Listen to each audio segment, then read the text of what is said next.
Hello everybody, what's up? CaptainTurbo here, and welcome to Let's Play Shovel Knight, Shovel of Hope. Alright, we're going to start the game here, guys. I have beaten this game. I have no idea how well I should say it's going to go. As you can see here, this was my test file I did recently. This was basically me just playing through the game, because I'd never actually beaten it before. I have recently started a new file, but this was actually for another speed through, because we have got a race of this coming up and I didn't get very far before I finished, basically. Well, I should say before I stop. I'm going to delete that file, as you can see there. So we're going to start a new game. As you can see here, we do have all three campaigns to choose from. We have Shovel Knight, Plague Knight, and Spectre Knight. Now, I'm not going to do either of these two yet, because I haven't actually beaten or even played these two yet. But I'm going to do Shovel Knight. You know, namesake and all that. So we're going to call ourselves, obviously, AT LP. Oops. And we're gonna go to done. I'm gonna put body swap off actually. And we're gonna get started. Let's see how this goes.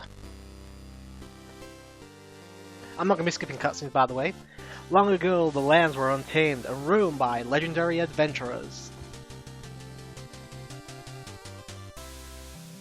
Of all heroes, none shone brighter than Shovel Knight and Shield Knight. But their travels together ended at the Tower of Fate, when a cursed amulet wrought terrible magic. When Shovel Knight awoke, the tower was sealed, and Shield Knight was gone. His spirit broken, a grieving Shovel Knight went into a life of solitude. Like the picture, by the way. Without champions, the land was seized by a vile power, the Enchantress, and her Order of No Quarter.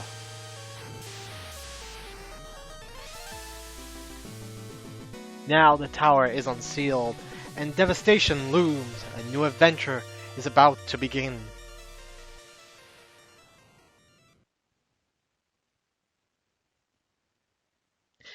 And we go straight into the first level here. Alright, so this is very much a Mega Man-esque styled game, with some actual DuckTales from NES as well. We have 8 Robot Masters essentially here, with 8 Knights actually. Alright, so Shovel Knight can ground pound like this. This is usually the best way to deal with enemies. He can also attack normally like that, which is pretty cool.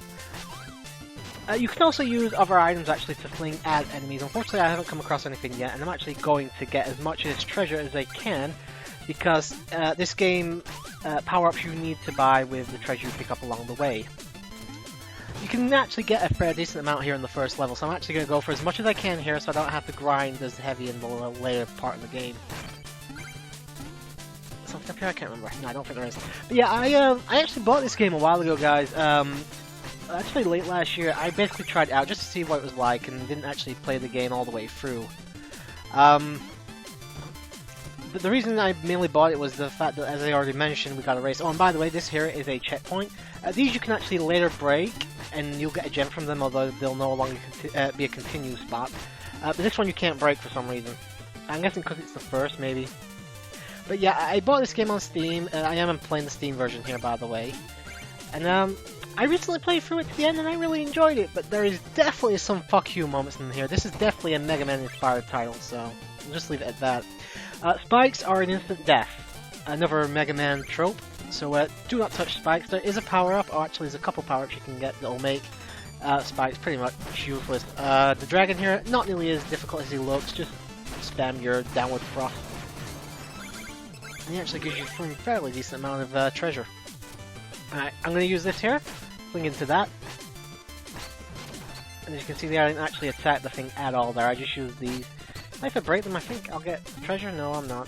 Maybe if I ground pound, if I downward thrust one. No, nothing there. I haven't got every single achievement or anything like that. I haven't got all the collectibles and stuff, because there are collectibles in this game. There's quite a few of them. but I'll be getting what I can just so I can help my journey along the way. I'm basically just getting what I need for the journey. I'm not going to go out my way to get every single thing in this game, because I'd be here forever.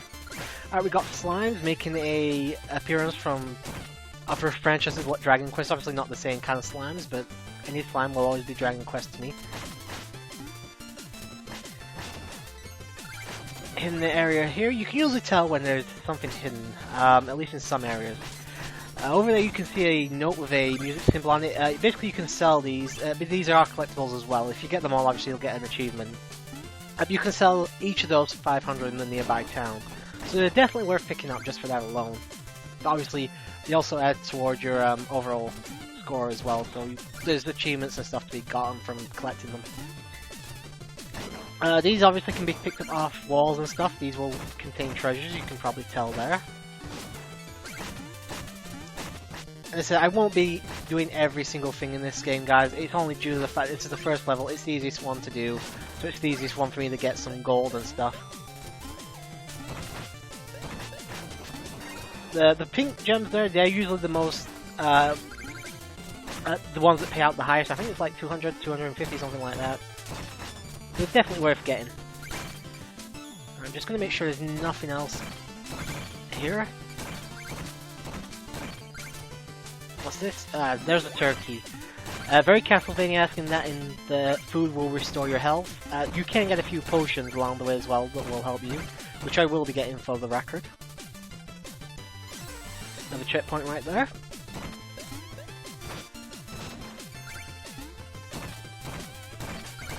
Always worth it to check. You never know if you're going to find anything. Unfortunately, I can't jump up there yet. Use him as a platform though. Another hidden area back here. The bubbles, obviously, they can be jumped off. But you want to be careful, of course. Will I ever do like 100% run of this or anything like that? At least as close to as I can do. Probably not for an LP. I might do it on stream. I do like this game. This is a fun game just to pick up and play. It's got some difficult parts, I'm not gonna lie. And to be honest, I'm not expecting to do much during the actual race. But I definitely do enjoy this game quite a lot. I wouldn't say it's my favorite indie game though. I think that still goes to Freedom Planet. Just because obviously I'm more of a Sonic guy, so. Chests usually contain jewels, some will contain items and stuff, and some will actually contain shopkeepers that are hiding away. And you can buy items off them obviously and all that, so. The jars there that you're seeing are actually for magic. You can see where it says item there, that's actually your magic for lack of a better word, or your sub-weapon if you want to talk in terms of like Castlevania or Mega Man and that sort of thing, so. But unfortunately, I don't actually have any sub-weapons at the moment, so it's pretty much useless at the moment. Oh. If you die, you will actually lose gold as well, so your best bet is to just try and hold on to as much money as you can. Oh, I should also point out, this is live commentary, I'm not post-com this, so just in case you were wondering. You can actually just bypass these guys if you want, but you will lose the chance at some gold if you do. Come on, just give me the thing. There we go. I was very careful of the bottomless pit here. That is the only thing I don't like about this game, actually, the amount of bottomless pits it has. Instant death spikes I can get around, but bottomless pits definitely more of a pain in the ass.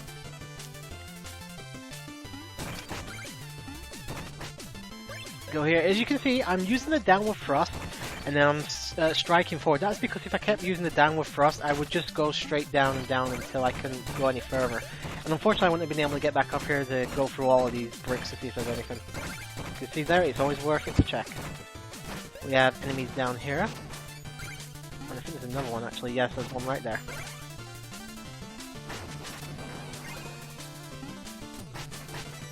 There are some power-ups you can get, so digging and stuff will not take nearly as long. In fact, you can dig things up like that in like one go. So they're always worth checking out. This is not the way you're supposed to go. This is for another music sheet, I believe. No, it's not. It's for a chest. Well, occasionally you can find music sheets in these, I believe. But again, it's just worth it for the gold, because you use the gold to buy like health upgrades and magic so you can do more of it and stuff like that, and you can use it to buy items for sub-weapons and stuff. It's definitely worth getting back, and to be honest, it's worth actually grinding the first level a few times over if you're willing to do that. But we have our first boss here, Black Knight. I knew you'd show your face sooner or later, the cerulean coward. Turn back, Shovel Knight. There's nothing here for you anymore.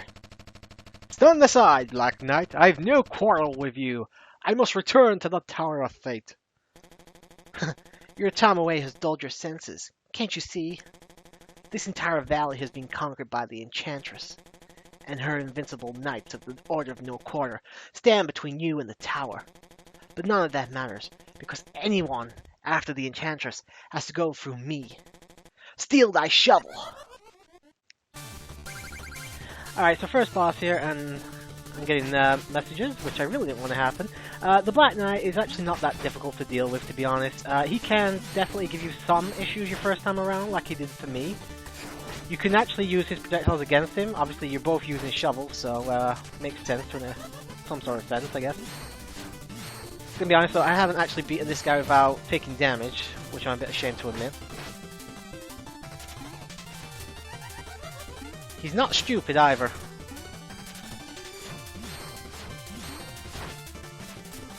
Oh, fuck off. Come on, attack me. Oh, one more hit will do it, actually. There you go. You'll actually get an achievement if you kill him with his own projectile. And you get a decent amount of gold just from beating bosses as well, so that's always worth doing just for that alone. I believe I got, was it 2 or 3 of the music sheets, so I've actually got an extra 1,000 gold right there as well as soon as I get to the town. Alright, we're at the campsite now, and occasionally you'll get a cutscene here where you have to save somebody. In fact, this might actually be one of them. Yeah, it is. Basically, Shield Knight is fallen, and it's your job to basically catch her, but you're going to have enemies coming. This is actually another place to grind for a bit of gold in the later levels. But the first one, there's no enemies there, you just basically got to catch her. You can actually get a few 1,000 gold. Oh no, yeah, you actually have to press a button here to wake up, I believe. There we go, he's awake. Also make sure you dig out the campsite, because you'll get some gold there as well. That is the first stage completed. And the map obviously very reminiscent of like Super Mario Bros. 3 and stuff. We're in the first town now. Halt! No weapons, we have enough to worry about lately without everybody swinging swords around. Oh, haha! That's no weapon, just a shovel. You may enter then, and don't forget, press up, well, press the up button to talk to everybody. You can obviously, as he says there, talk to everybody.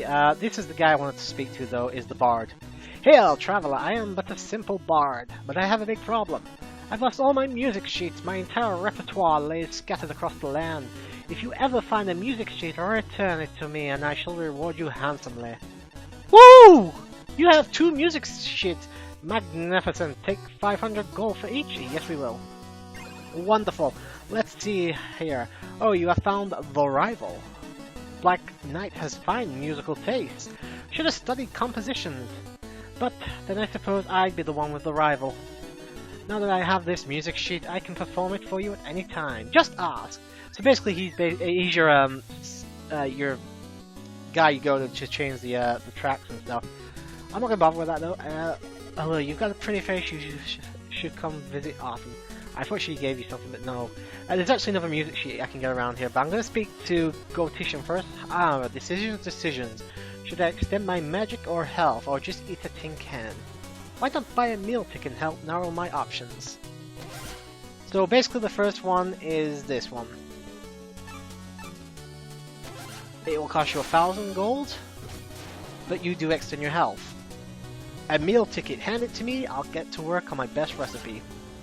I'll dazzle your palate in no time or less. So bon appetit and pardon the mess. Yeah, I get it. For when you're online, buddy. I hope that doesn't keep coming up. So yeah, we get that there. And if we speak to her, the Magistess, Want more use out of your relics? Oh yes, of course. I can increase your maximum magic. Good. Oh, but no relics yet. What? I can't. You have to find some relics. Chester down the ladder. He always has the weirdest things. Wait, what was I doing? I think she is basically relics is the items you can get, the sub weapons, so to speak. But we're gonna go in here and first things first, get this music sheet up there.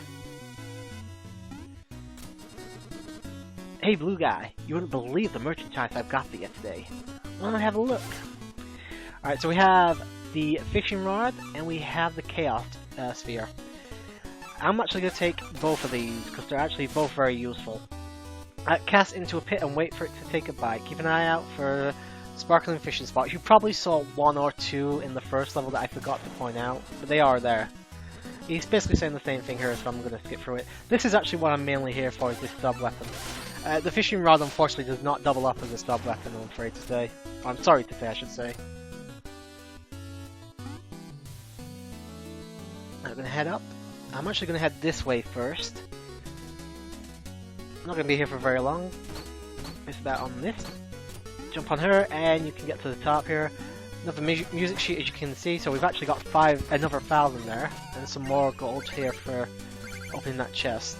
These don't respawn, by the way. If I go back to the town, that doesn't mean that money will respawn in that chest or anything. In fact, I don't even think the chest itself respawns. Because we did that, I'm going to go give those two to the bard. Woo! You have 2 music sheets! Magnificent! Take 500 gold for each. Wonderful. Let's see here. Oh, you found the local happenstance. Last week I was Bard from the juice bar. Well, you're some kind of bard tender. Now that I have this music sheet, I can perform it for you at any time. Just ask. I don't know why I'm giving them what I essentially consider a Irish accent. I don't know why. Don't ask me. Oh, I have got the thing. So this is going to cost me 1,500, but again, it's worth it. So my item there, as you can see, is increased to 40, which means I essentially have 40 power for the magic at the moment. Not every item takes one thing though, one piece of magic. Most of them, in fact, I don't think there's a single one that takes only one unit. But we can actually go to a few places now. We can go to the Lich Yard, which is the lair of the Spectre Knight. We can go to the Truple Pond, which I'm not going to go to yet because I have no real reason to go there. Or we can go to the Pridemore Keep, lair of the Night King, which is where I'm going first.